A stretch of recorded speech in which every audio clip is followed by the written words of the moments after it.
पुढील 5 वर्षात म्हाडाच्या माध्यमातून 8 लाख घरे उभारली जाणार असल्याची माहिती उपमुख्यमंत्री एकनाथ शिंदे यांनी दिली आहे। मात्र ही घरे उभारताना त्यांचा दर्जा उत्तम ठेवा असं सांगताना त्याची गुणवत्ता आम्ही प्रत्यक्ष पाहणीत तपासू असे सुतोवाचही त्यांनी यावेळी केले।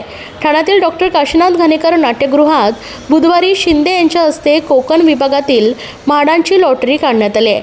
यावेळी 2147 सदनिका आणि 117 भूखंड विक्रीची सोडत काढण्यात आली आहे। यावेळी त्यांच्या समवेत परिवहन मंत्री प्रताप सरनाईक, म्हाडाचे मुख्य कार्यकारी अधिकारी संजीव जयस्वाल, मुख्य अधिकारी रेवती गायकर, ठाणे महापालिकेचे आयुक्त सौरभ राव या आदींसह इतर अधिकारी वर्ग उपस्थित होते।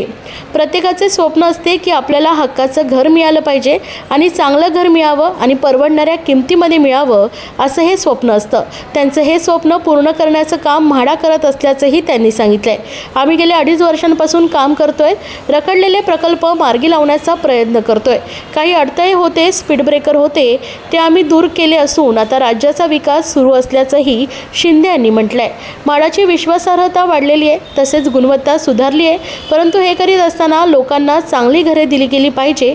घरामध्ये गळती होता कामा नये, छान भिंती असल्या पाहिजे याची काळजी घेण्याच्या सूचना त्यांनी यावेळी केल्या आहेत। माझ्याकडे आता नगरविकास आणि गृहनिर्माण खाते आहे, त्यामुळे तुम्हाला आता नियमात काही बदल करायचे असतील तर करा, मात्र गुणवत्ता चांगली द्या असंही त्यांनी यावेळी स्पष्ट केलं आहे।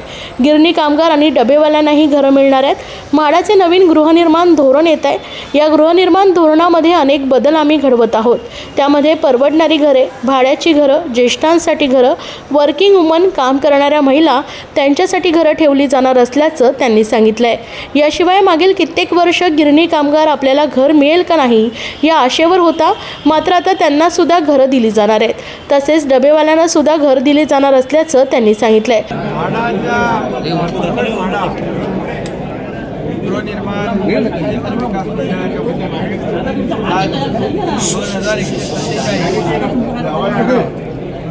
आज त्यांची लॉटरी काढली, 31,000पेक्षा जास्त अर्ज आले। त्यामुळे आता म्हाडावर म्हाडाच्या घरांना लॉटरीमध्ये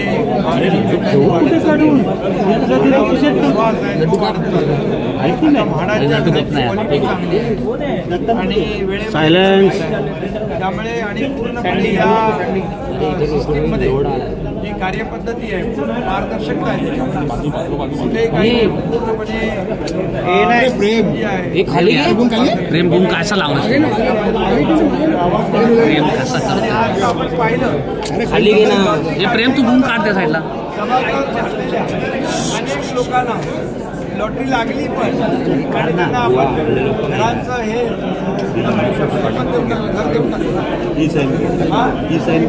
आणि त्याच्यामध्ये तुमचे पत्रकार पण होते आणि पोलीसही होते आणि नागरिकही होते। त्यामुळे अतिशय पारदर्शक पद्धतीने ही म्हाडाची लॉटरी निघते।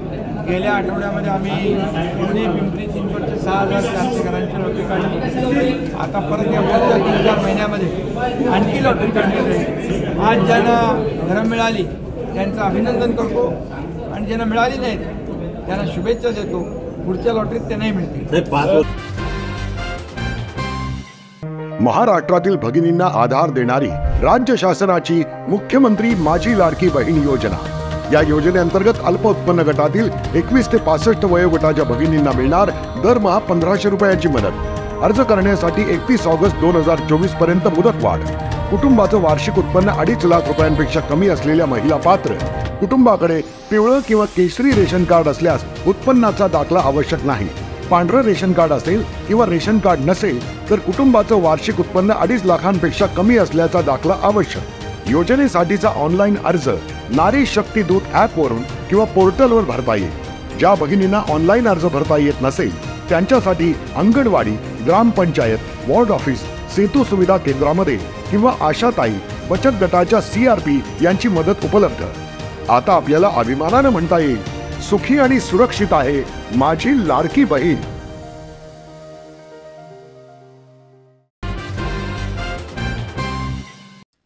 महाराष्ट्र औद्योगिक विकास महामंडळाच्या पाणीपुरवठा योजनेच्या 12वी गुरुत्व वाहिनीवर कटाई नाका ते मुकुंदपर्यंतच्या जलवाहिनीवर तातडीच्या देखभाल दुरुस्तीचं काम होणार आहे।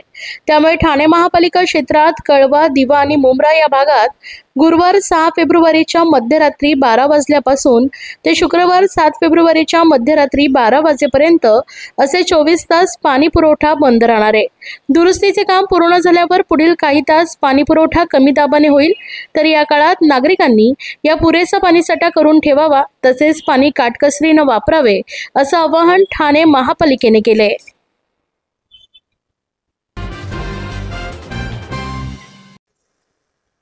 शिवसेना महिला आघाडीच्या वतीने ठाण्यातील गोदताई परुळेकर मैदानात हळदी कुंकू सोहळा दणक्यात पार पडलाय.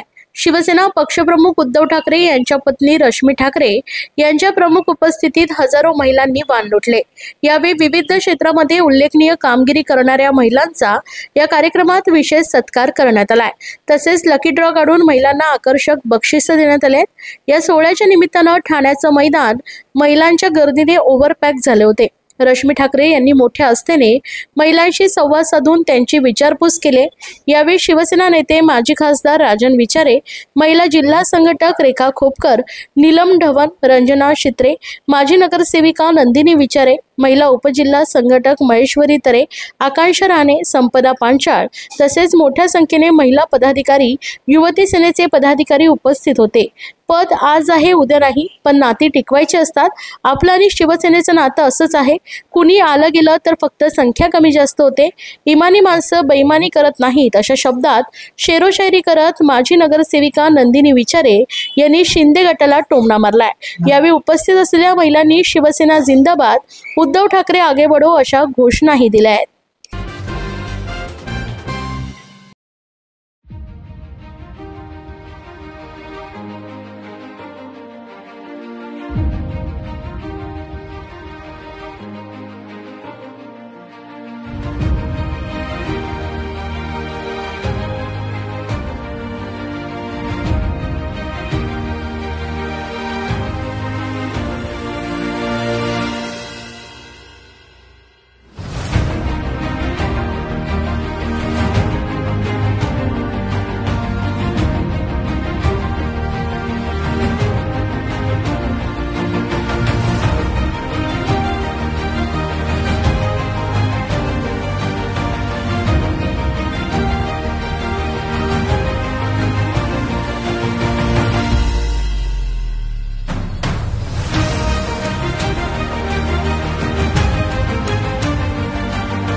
महाराष्ट्र विधानसभा निवडणुकीचे निकाल जाहीर झाल्यानंतर महायुती सरकारने 230हून अधिक जागांवर विजय मिळवलाय. तर महाविकास आघाडीला अनेक ठिकाणी पराभवाचा सामना करावा लागला. मात्र आता ठाकरे गटाच्या उमेदवारांनी निवडणुकीत ईव्हीएम मशीनसह मतदान प्रक्रियेत गैरप्रकार झाल्याचा गंभीर आरोप केलाय. ठाकरेच्या उमेदवारांनी ठाण्याचे जिल्हाधिकारी अशोक शिनगारे यांच्याकडे ईव्हीएम आणि व्हीव्हीपीएटी मशीनची मॉक ट्रायल मतदान झालेल्या मशीनवरच घ्यावी अशी मागणी केली. मात्र जिल्हाधिकाऱ्यांनी निवडणूक आयोगाच्या निर्देशानुसार ही मागणी फेटाळून लावत नवीन मशीनवर मॉक ट्रायल घेण्याचा प्रस्ताव दिला. यावर उद्धव बाळासाहेब ठाकरेंच्या उमेदवारांनी कडाडून विरोध केला आणि मतदानावेळी वापरलेल्या मशीनच तपासणीसाठीचा आग्रह धरलाय. या संदर्भात माजी खासदार शिवसेना नेते राजन विचारे यांनी जिल्हाधिकाऱ्यांवर गंभीर आरोप करत सरकारच्या दबावाखालीच ते काम करतायत असं म्हटलंय. तसेच 76 लाख मतदार संध्याकाळी 5 ते 7 या वेळेत मतदान कसे करू शकतात असा सवालही उपस्थित करत ते म्हणाले की बॉम्बे हायकोर्टच्या आदेशानंतरही आम्हाला मतदान झालेल्या मशीनची तपासणी करण्यास परवानगी दिली जात नाहीये. यामुळे आता उभाटाच्या उमेदवारांनी पुन्हा हायकोर्टाचा दरवाजा ठोठावण्याचा निर्णय घेतला असून डीएम अशोक शिनगारे यांच्या विरोधातही आम्ही न्यायालयात जाणार असल्याचं माजी खासदार राजन विचारे यांनी स्पष्ट केलं आहे.